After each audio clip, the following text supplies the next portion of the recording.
मौर्य जैसा विशाल साम्राज्य जब गिरता है तो अपने पीछे क्या छोड़ जाता है? सिर्फ एक खालीपन। या फिर उस राख से कई नई चिंगारियां भड़कती हैं? आज हम इतिहास के एक ऐसे ही दौर की गहराई में उतर रहे हैं।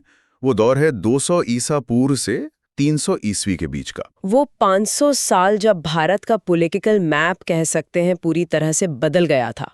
ये वो समय था जब भारत की सरहदों पर लगातार दस्तक हो रही थी और देश के अंदर भी नई शक्तियां जन्म ले रही थी। इसे सिर्फ आक्रमण का दौर कहना मुझे लगता है ठीक नहीं होगा।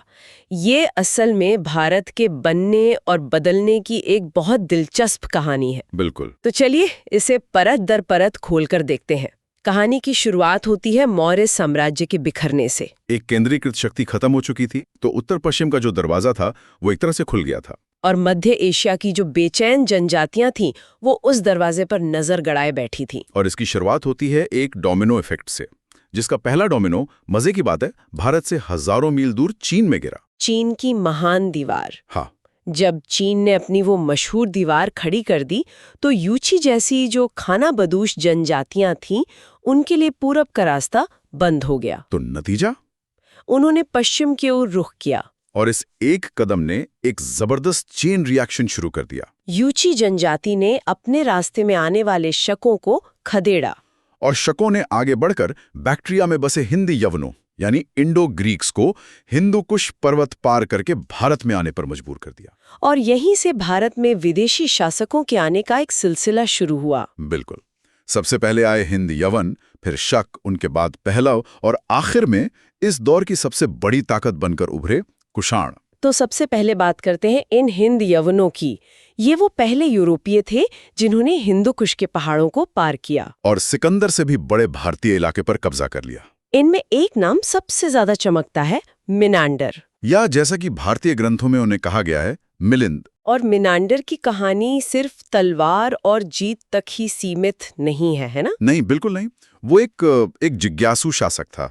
उसकी बौद्ध भिक्षु नागसेन के साथ जो बातचीत हुई वो इतिहास की सबसे दिलचस्प दार्शनिक बहसों में से एक मानी जाती है। मिलिंद पन्हों की बात हो रही है। हाँ। मिलिंद के प्रश्न। बिल्कुल। ये पूरी बातचीत उसी ग्रंथ में दर्ज है। हाँ, ये तो बहुत दिलचस्प है। मतलब एक यूनानी राजा जो युद्ध करके आया है वो एक भारतीय दार्शनिक के साथ बैठकर जीवन के रहस्यों पर चर्चा कर रहा है। हाँ, और इस बातचीत का नतीजा ये निकला कि मिनांडर ने बौद्ध धर्म अपना लिया। ये दिखाता है कि ये सिर्फ एक तरफा आक्रमण नहीं था। हाँ। यहाँ विचारों का भी आदान प्रदान हो रहा था। बिल्कुल। और उनका असर यहीं खत्म नहीं होता।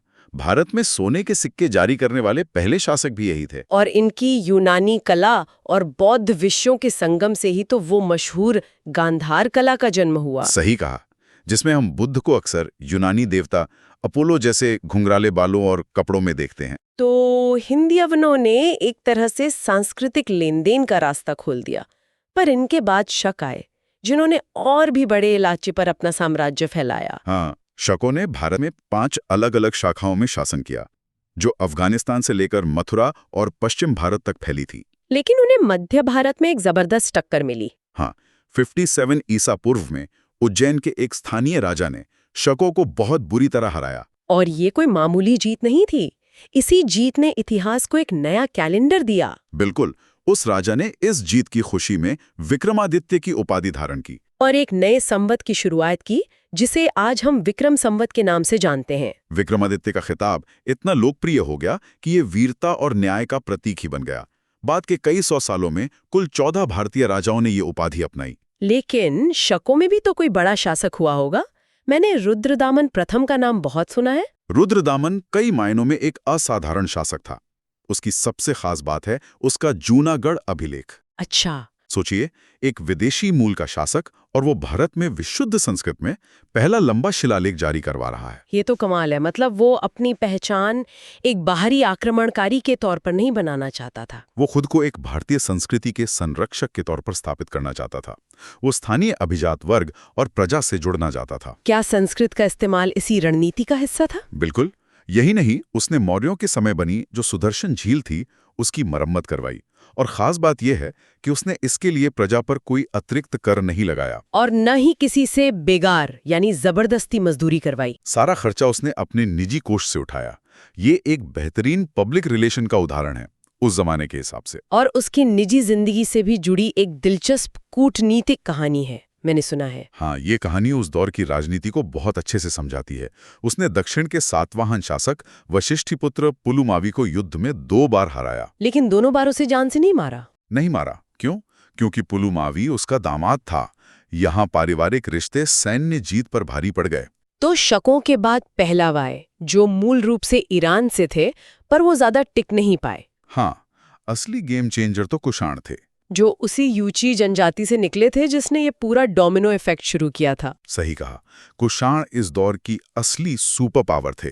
जहां कुजुल कटफिसिस ने इस वंश की नींव रखी, वहीं विम कटफिसिस ने भारत में बड़े पैमाने पर सोने के सिक्के चलाए, जो उनके आर्थिक ताकत का सबूत थे। बिल्कुल। लेकिन कुषाण साम्राज्य अपने शिखर पर पहुंचा सम्राट कनिष्क के समय में, जिनका राज्यारोहण 78 ईस्वी में हुआ, और 78 ईस्वी की तारीख भारतीय इतिहास में बहुत अहम है। बहुत ज्यादा। इसी साल से कनिष्क ने शक संवत की शुरुआत की, जिसे आज भी भारत सरकार अपने आधिकारिक कैलेंडर के तौर पर इस्तेमाल करती है। कनिष्क का साम्राज्य तो बहुत विशाल था, मध्य एशिया से लेकर बनारस तक। हाँ, और उसकी 2 राजधानियां थी, एक पुरुषपुर यानी आज का पेशावर, और दूसरी मथुरा। 2 राजधानियां, ये तो दिलचस्प है। इसका क्या मतलब था? मतलब साफ था, वो अपने साम्राज्य के मध्य एशियाई और भारतीय दोनों हिस्सों पर बराबर कब्जा रखना चाहता था।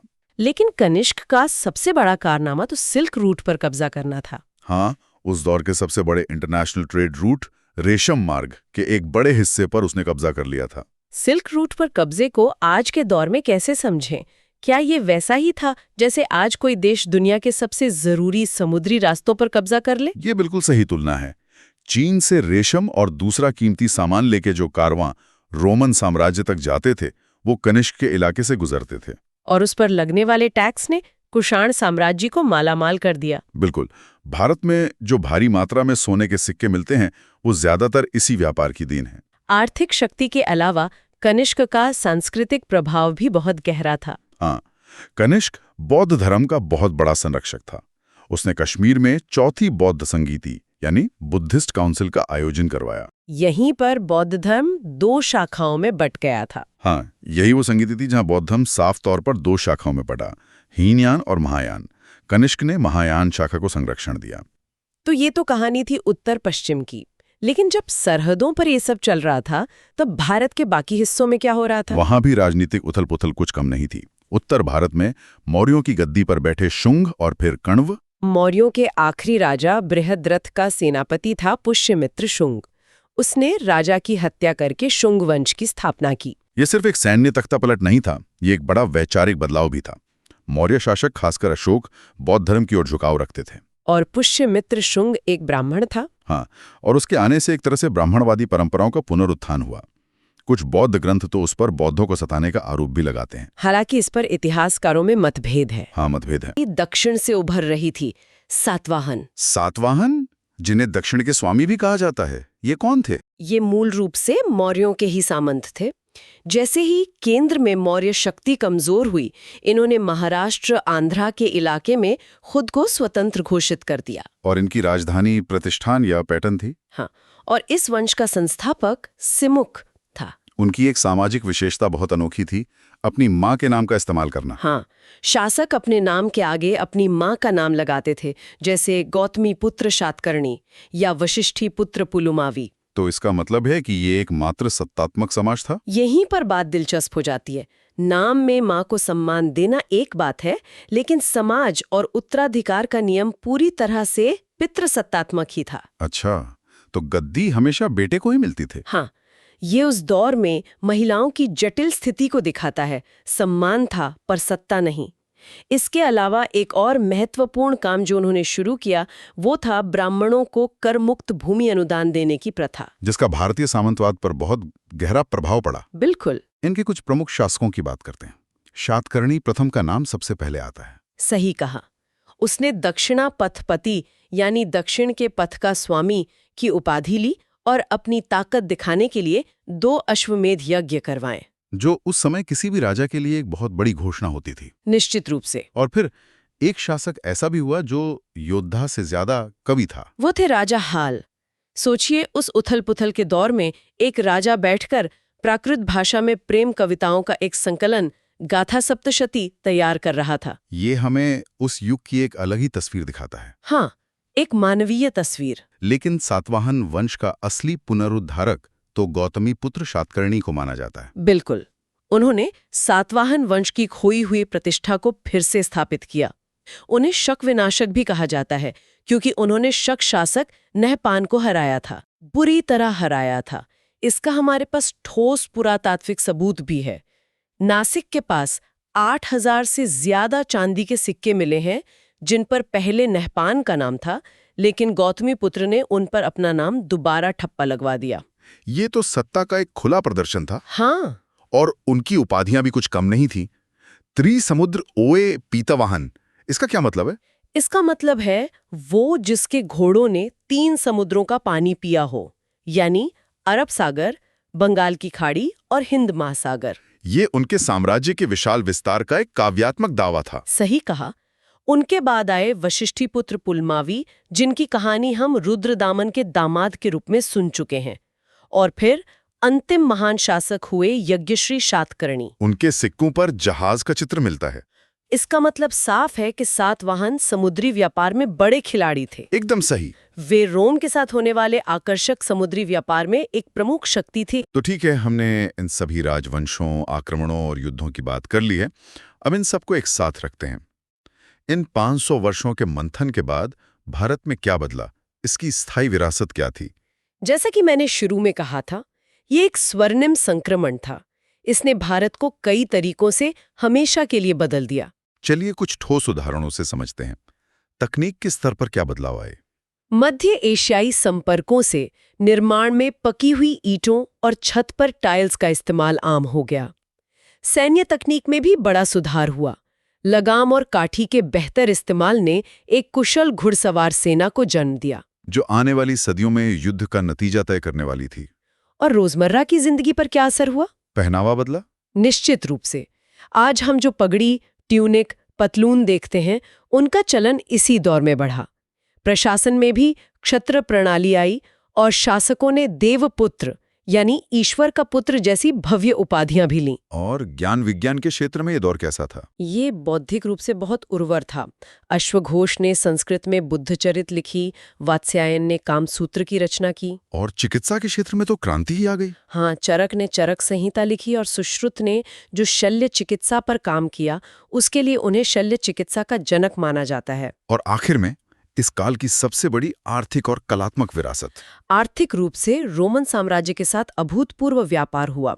उस समय के रोमन इतिहासकार प्लिनी ने दुख जताते हुए लिखा था कि रोम का सारा सोना भारत की ओर बह रहा है। और कला के क्षेत्र में 3 महान शैलियों का उदय हुआ: गंधार शैली, मथुरा शैली और दक्षिण में सातवाहनों के संरक्षण में अमरावती शैली। तो संक्षेप में कहें तो मौर्यों के पतन के बाद का समय अराजकता या अंधकार का नहीं, बल्कि एक जीवंत उथल-पुथल का दौर था। ये आक्रमण, आत्मसात और नए विचारों के उदय का समय था, जिसने इस उपमहाद्वीप को सांस्कृतिक, आर्थिक और राजनीतिक रूप से हमेशा के लिए बदल दिया। बिल्कुल।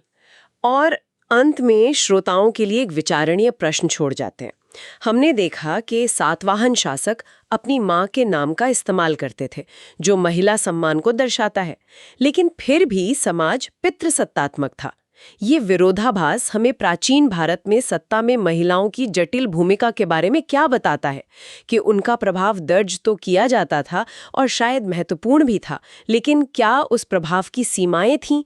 इस पर सोचेगा जरूर।